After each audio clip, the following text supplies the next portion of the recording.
Hello students, welcome back to our channel.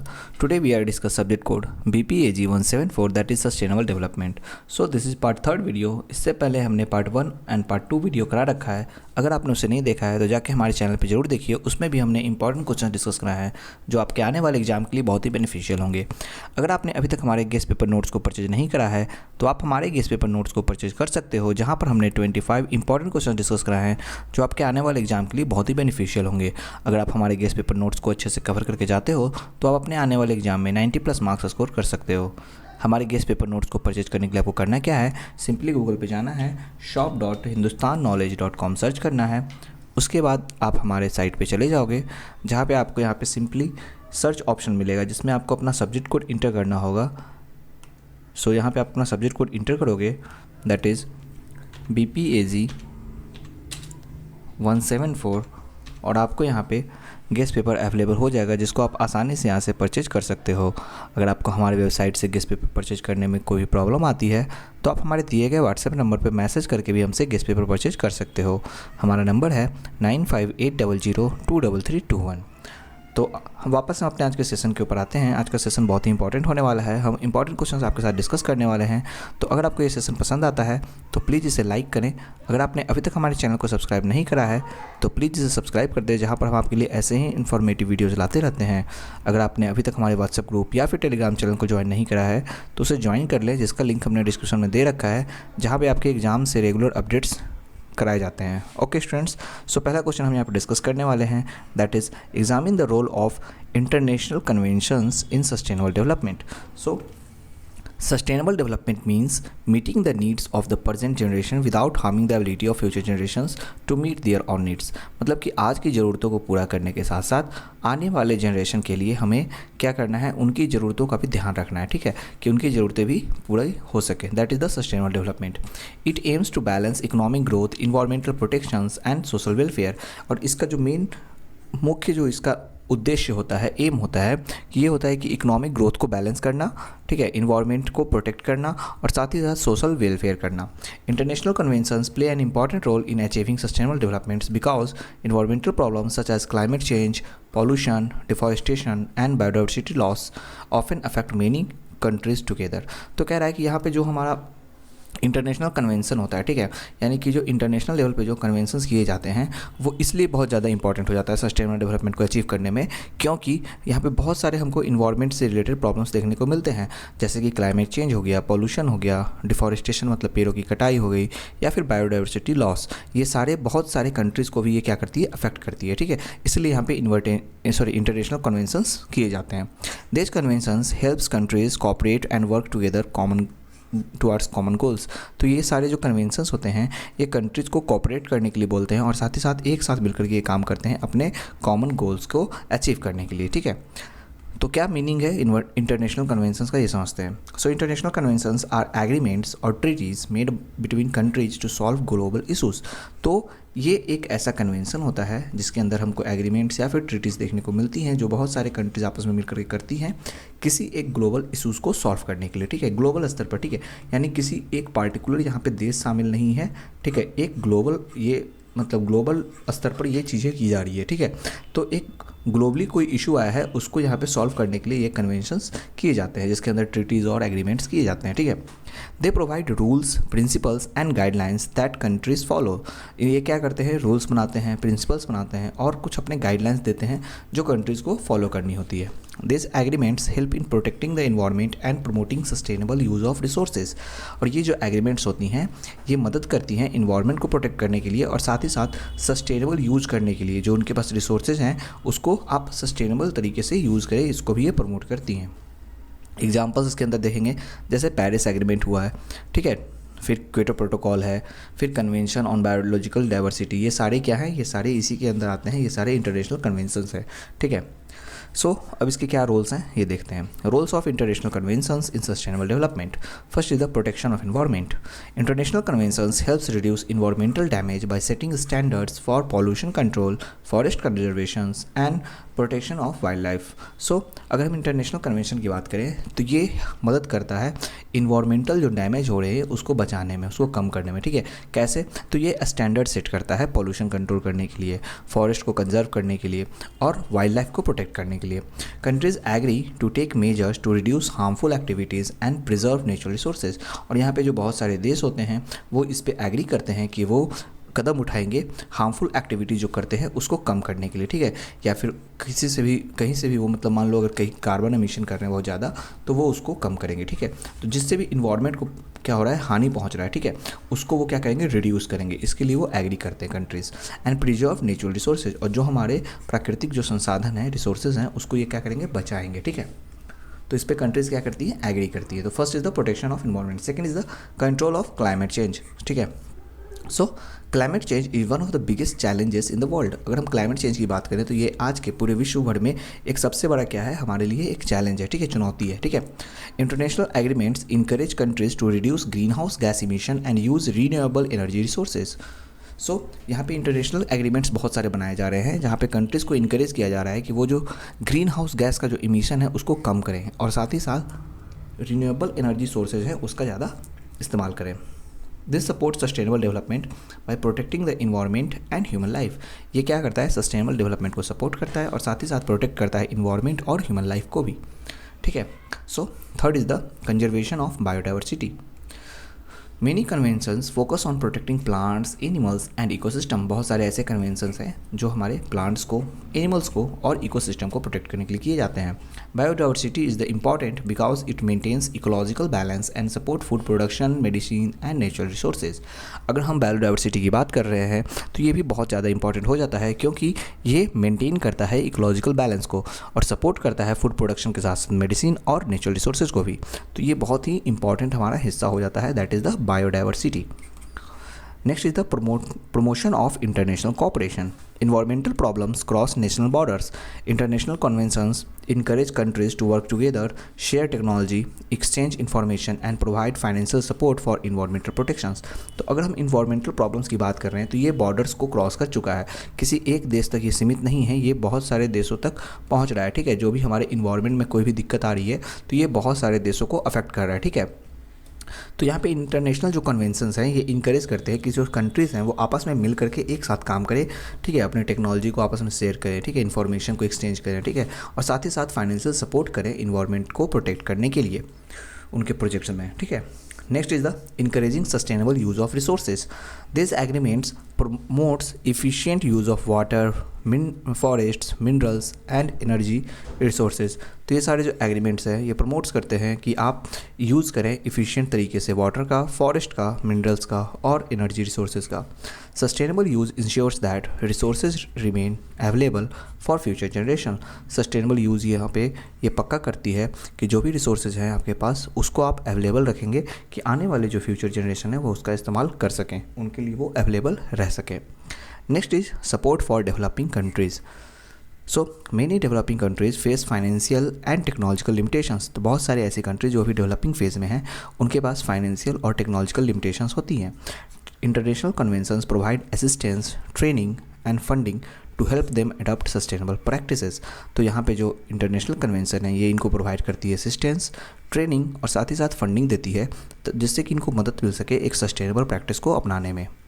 Challenges इसके क्या क्या आते हैं ये भी देख लेते हैं। So challenges of international conventions. Despite their importance international conventions face some problems. तो अपने इंपॉर्टेंस के साथ साथ इंटरनेशनल कन्वेंशंस को कई सारे प्रॉब्लम्स भी फेस करने पड़ते हैं। Some countries may not fully follow the agreements. कुछ कंट्रीज जो होती हैं वो पूरी तरीके से इन एग्रीमेंट्स को फॉलो नहीं करती हैं। Lack of funds, weak implementations and political differences can reduce their effectiveness. कभी कभी फंड की कमी हो जाना या फिर जो इसका इम्प्लीमेंटेशन है वो अच्छे तरीके से ना हो पाना या फिर जो पॉलिटिकल डिफरेंसेस, कई सारी पॉलिटिकल डिफरेंसेस भी हमको देखने को मिलती हैं जिसकी वजह से ये इफेक्टिव तरीके से काम नहीं कर पाता है, ठीक है। जितना इसकी इफेक्टिवनेस होनी चाहिए उतना ये अच्छे से प्रभाव नहीं डाल पाता है, ठीक है। तो ये सारी इसके कुछ चैलेंजेस भी हमको देखने को मिलते हैं। कंक्लूजन में हम समझेंगे international conventions are essential tool for achieving sustainable development.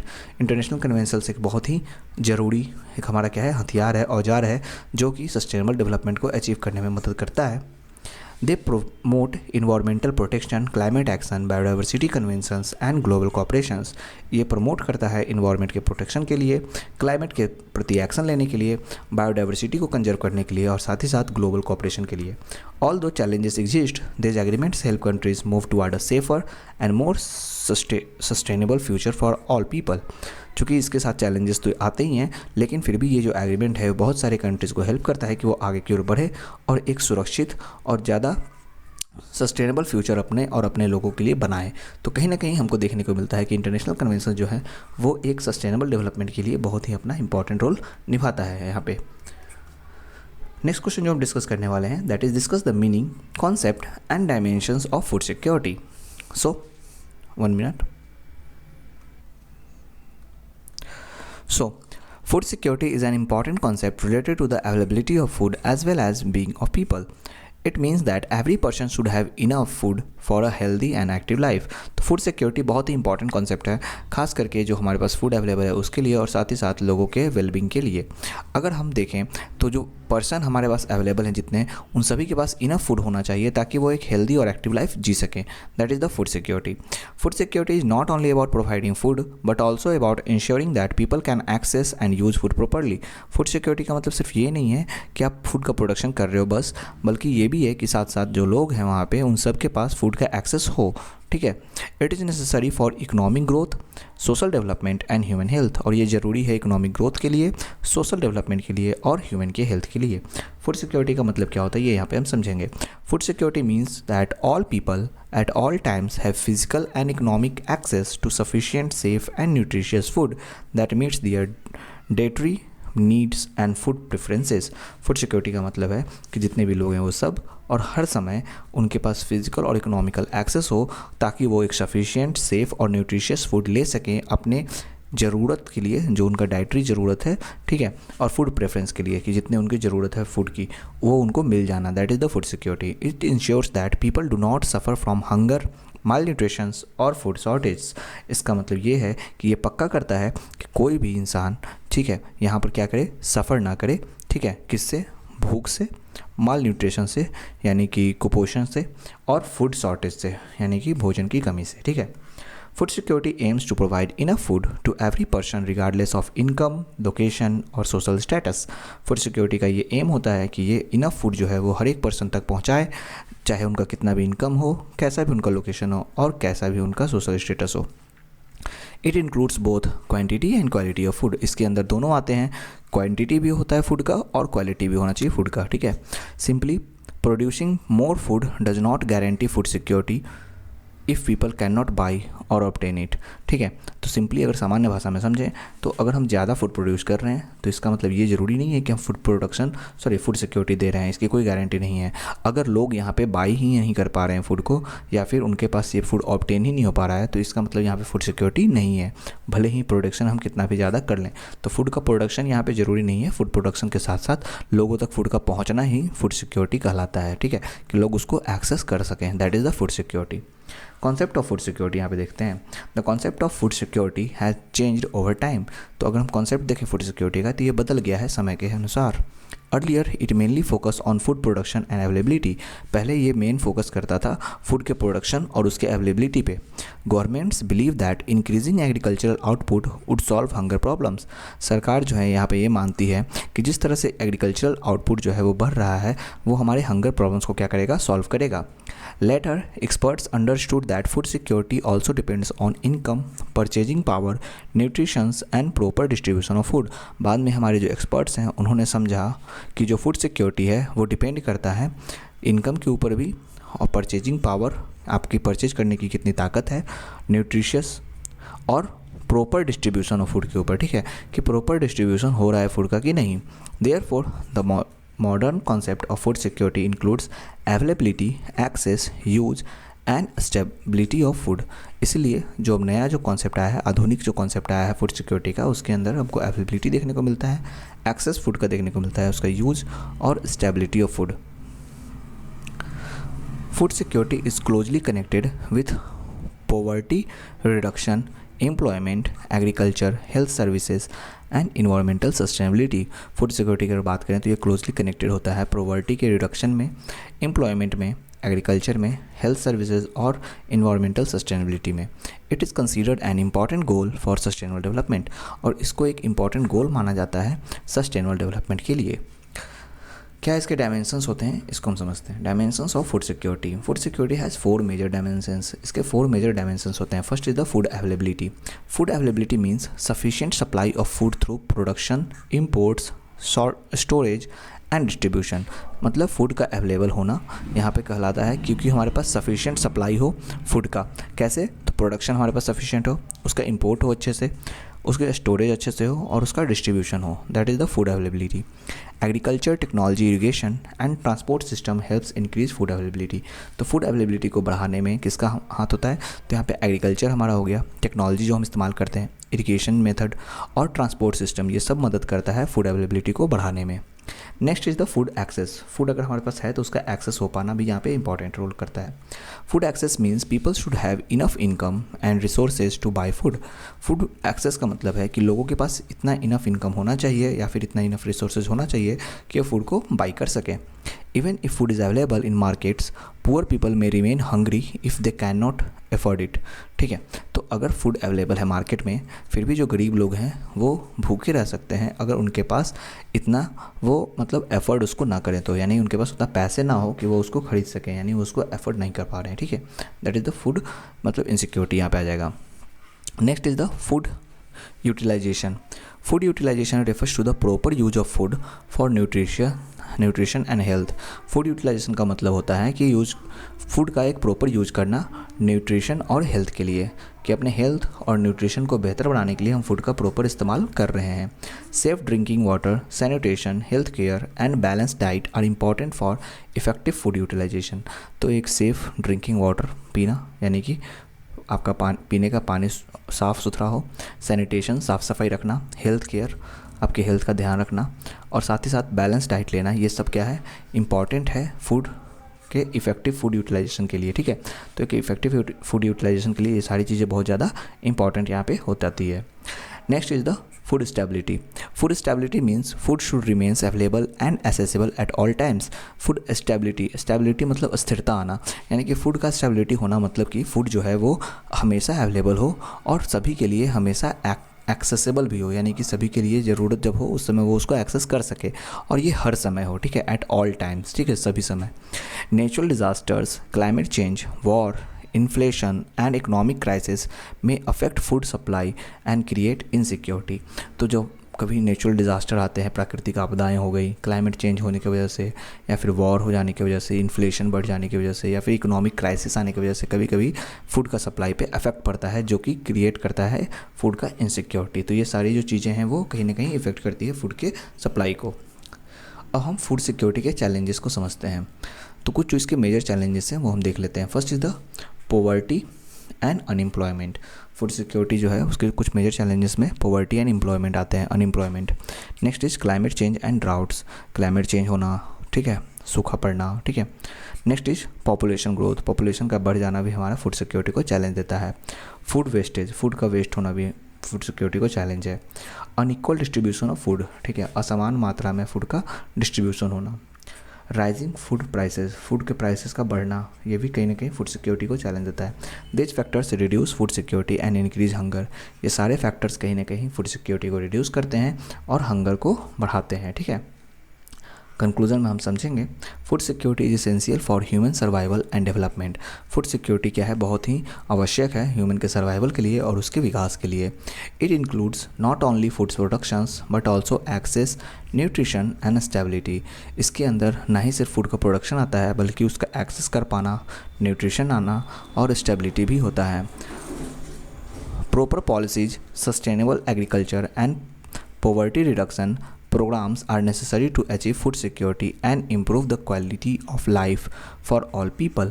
तो यहाँ पे हमारे प्रॉपर पॉलिसीज़ बनाना, ठीक है, कई सारे जो नीतियाँ हैं वो बनाना, सस्टेनेबल एग्रीकल्चर करना, पॉवर्टी रिडक्शन करना, ये सारे जो प्रोग्राम्स हैं ये बहुत ही आवश्यक हैं ताकि हम फूड सिक्योरिटी को अचीव कर सकें और साथ ही साथ एक क्वालिटी ऑफ लाइफ जो है वो सभी लोगों के लिए उसको हम बेहतर कर सकें। ठीक है, तो कहीं ना कहीं हम जहाँ पे देखें कि फूड जो सिक्योरिटी है वो बहुत ही इंपॉर्टेंट है, बहुत ही ज़रूरी है ह्यूमन के सर्वाइवल के लिए और उसके डेवलपमेंट के लिए।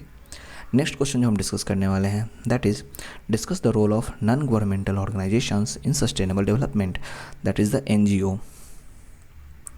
So NGO, that is the non-governmental organizations, are voluntary groups that work independently from the government. तो NGO वैसे voluntary groups होते हैं जो पूरी तरीके से स्वतंत्रतापूर्वक काम करते हैं, जो सरकार के बिल्कुल ही स्वतंत्र होते हैं, मतलब सरकार का इसमें कोई भी हस्तक्षेप नहीं होता है.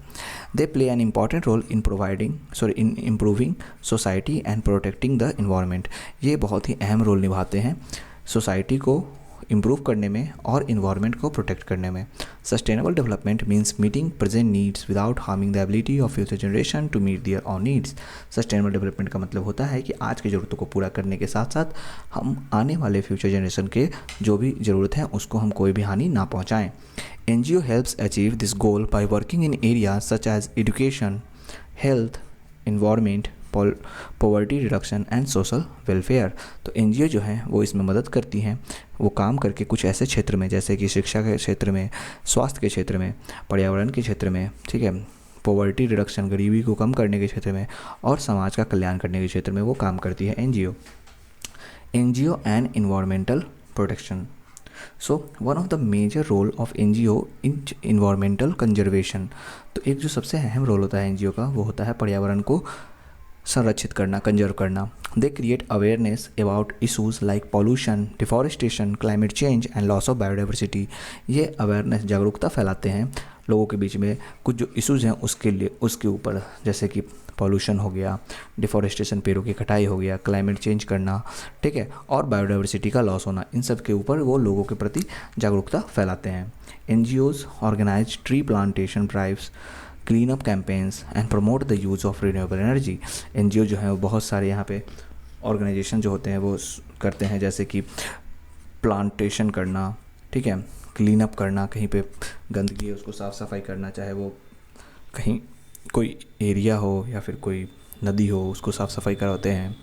प्रमोट करना, रिन्यूएबल एनर्जी के इस्तेमाल करने को प्रमोट करते हैं. तो ये सारा इनका मेन जो है वो काम होता है. They also encourage people to reduce waste, recycle materials and use natural resources wisely. इसके साथ साथ ये प्रोत्साहित करते हैं लोगों को कि वो वेस्ट को कम करें, मटेरियल्स का रिसाइकिल करके इस्तेमाल करें ज़्यादा से ज़्यादा, और नेचुरल रिसोर्सेज को चालाकीपूर्वक क्या करें, इस्तेमाल करें. Through awareness programmes NGO help people understand the importance of protecting nature for future generation. तो अपने अवेयरनेस प्रोग्राम के वजह से NGO जो है वो मदद करते हैं लोगों को समझाने में कि किस तरह से हम जो है नेचर को प्रोटेक्ट करके आगे वाले जनरेशन्स के लिए बचा के रख सकते हैं और ये कितना ज़रूरी है. रोल इन पॉवर्टी रिडक्शन, गरीबी को कम करने में इनका क्या रोल होता है.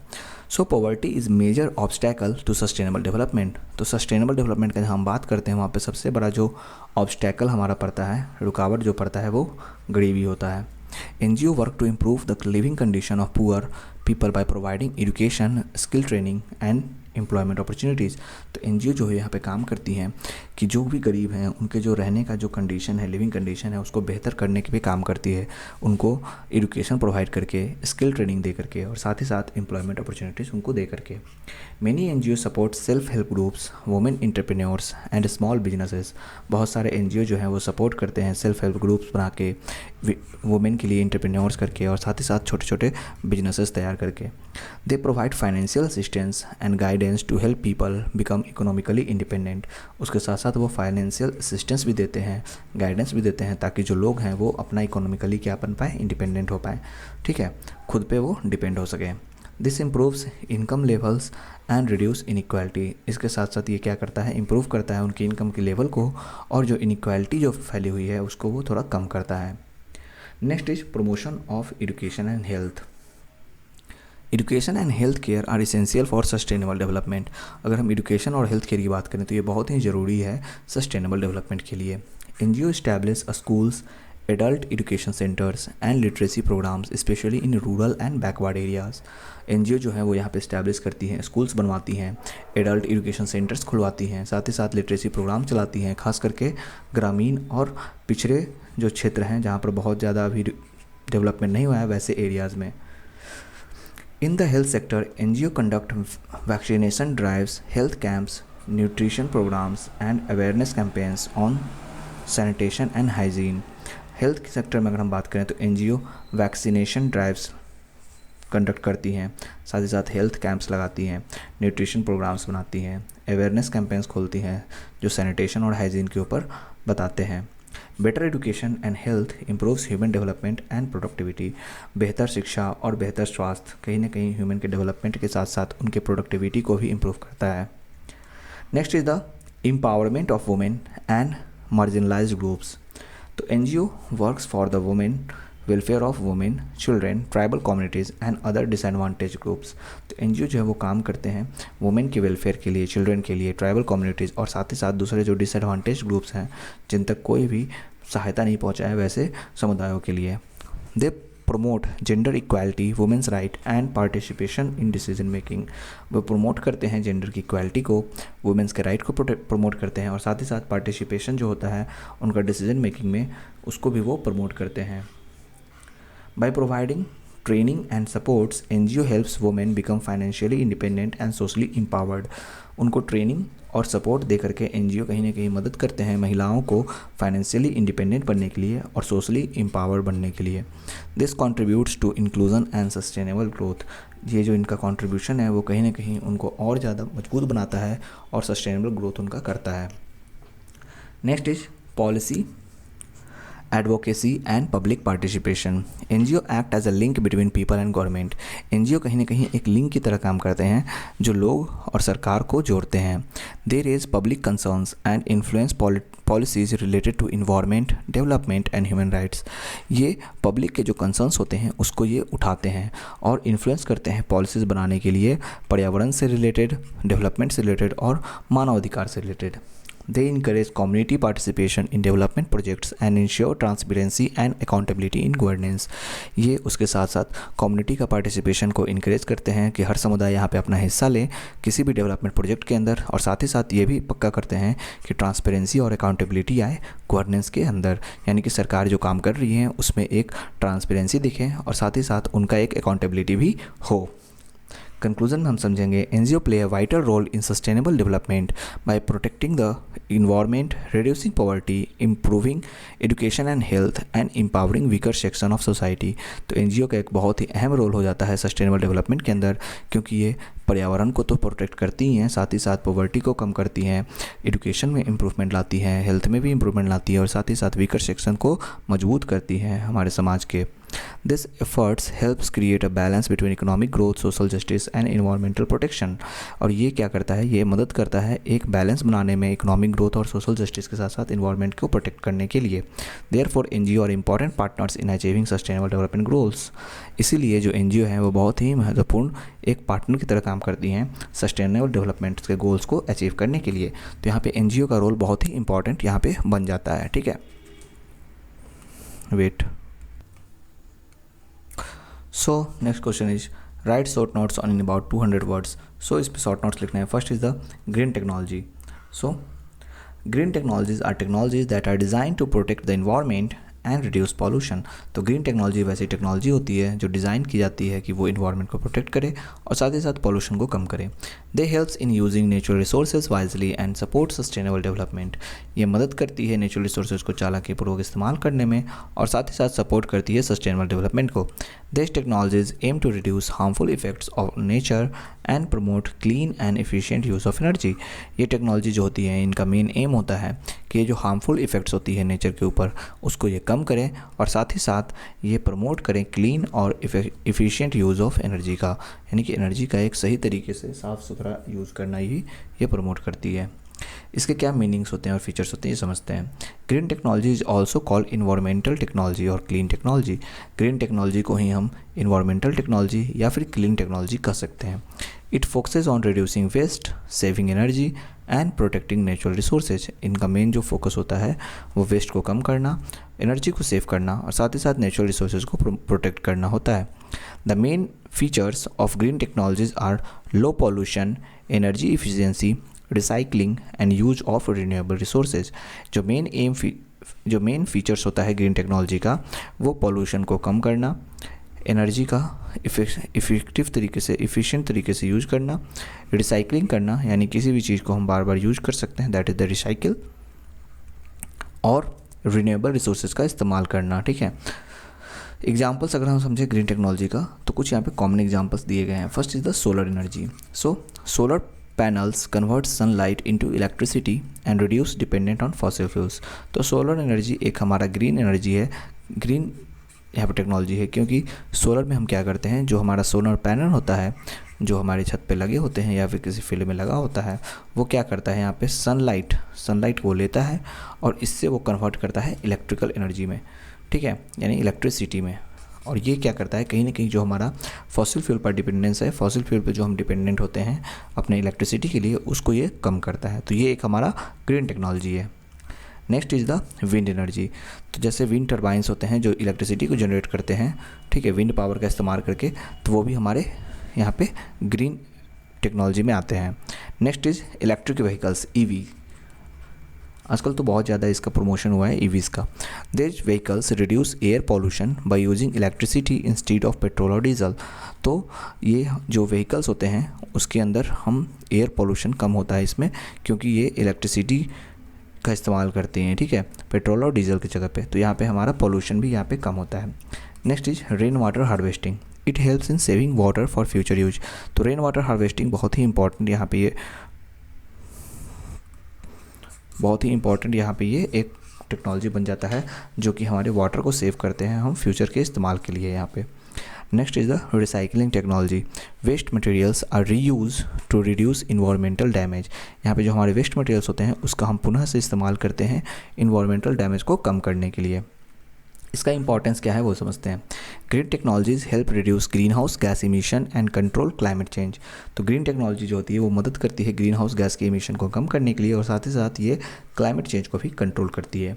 They save energy, reduce waste, improve public health and create environment opportunities. ये एनर्जी को बचाती है, वेस्ट को कम करती है, पब्लिक के हेल्थ को बेहतर बनाती है और साथ ही साथ इन्वायरमेंट अपॉर्चुनिटीज़ को भी क्रिएट करती है। Therefore green technology play an important role in achieving sustainable development. इसीलिए जो हमारा ग्रीन टेक्नोलॉजी है वो कहीं ना कहीं एक अहम भूमिका निभाती है सस्टेनेबल डेवलपमेंट को अचीव करने में। Next is the environmental justice. Environmental justice means fair treatment and equal protection of all people regarding environmental laws and policies. Environmental justice का मतलब होता है एक fair treatment करना, equal protection देना सभी इंसान को, सभी लोगों को उनके environmental laws और policies के अनुसार। It ensures that no group of people suffers more environmental problems because of their income, caste, race और social status। इसका मतलब ये है कि ये पक्का करती है कि कोई भी जो समुदाय है लोगों का, वो किसी भी तरह से environmental problems को सफ़र ना करे, ठीक है, झेले नहीं, ठीक है, चाहे वो किसी तरह का भी इनकम कमाता हो, किसी भी कास्ट का हो, किसी भी रेस से आता हो या फिर किसी भी सोशल स्टेटस का क्यों ना हो, सभी के लिए कानून जो हो वो बराबर हो, ठीक है। तो ये इस पे ध्यान देते हैं। इनका क्या मीनिंग और कॉन्सेप्ट है ये समझते हैं। Environmental justice focus on equality in environmental benefits and burdens. तो इन्वायरमेंटल जस्टिस जो है वो फोकस करते हैं कि यहाँ पे इक्वालिटी हो, चाहे वो इन्वायरमेंटल बेनिफिट्स हो चाहे उसके बर्डन्स हो। Every person has the right to live in a clean and healthy environment. सभी जो लोग हैं यहाँ पे उनका पूरा अधिकार है कि वो एक साफ़ सुथरे और स्वस्थ पर्यावरण के बीच रहें। Poor and weaker section of society often face more pollution, lack of clean water and environmental hazards. अगर हम बात कर रहे हैं यहाँ पे पुअर और वीकर सेक्शन ऑफ सोसाइटी के, तो वो कहीं ना कहीं बहुत ज़्यादा पोल्यूशन से फेस करते हैं, क्लीन वाटर की कमी होती है उनके पास, और इन्वायरमेंटल हजार्ड्स मतलब कि बहुत सारे यहाँ पे इन्वायरमेंट के प्रति जो भी मतलब हैजार्डस मतलब कि जो भी मतलब कि बहुत ज़्यादा जो स्वास्थ्य के लिए बहुत ज़्यादा नुकसानदेह होता है, ठीक है। तो वैसे वो चीज़ें वहाँ पे उनको झेलने पड़ते हैं, फेस करने पड़ते हैं, ठीक है।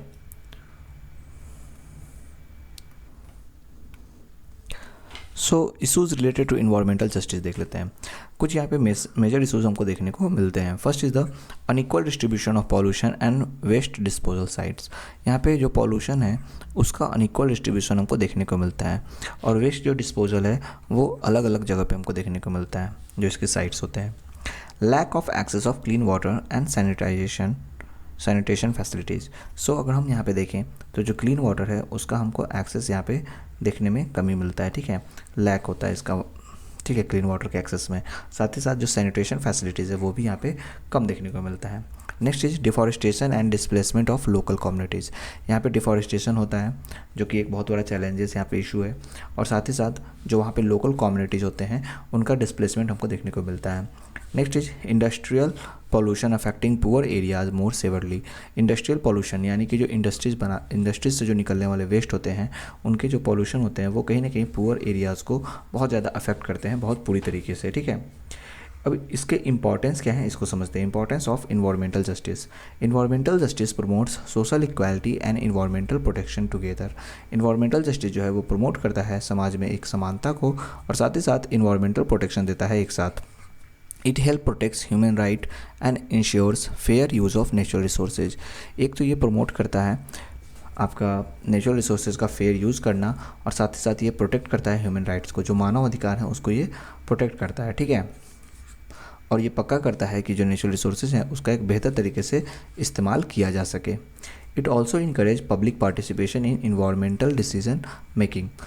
उसके साथ साथ ये इनकरेज करता है कि लोगों का हिस्सेदारी यहाँ पे हो, इन्वायरमेंट के प्रति जो भी निर्णय लेना हो उसके अंदर, तो सभी लोगों का एक समान हिस्सेदारी यहाँ पे दिखे। कंक्लूजन में हम समझेंगे environmental justice is important for sustainable development because environmental protection should benefit everyone equally. तो इन्वायरमेंटल जस्टिस जो है वो बहुत ही ज़रूरी है सस्टेनेबल डेवलपमेंट के लिए, क्योंकि इन्वायरमेंट का प्रोटेक्शन जो है वो सभी के लिए एक समान क्या करे, बेनिफिट सभी को पहुंचाए, ठीक है। It creates a balance between development society and nature. उसके साथ साथ ये एक बैलेंस बनाता है विकास, समाज और प्रकृति के बीच में, ठीक है। तो अगर हमारे पास विकास हो रहा है तो उससे हमारा समाज और प्रकृति भी समान तरीके से प्रभावित होना चाहिए, ठीक है।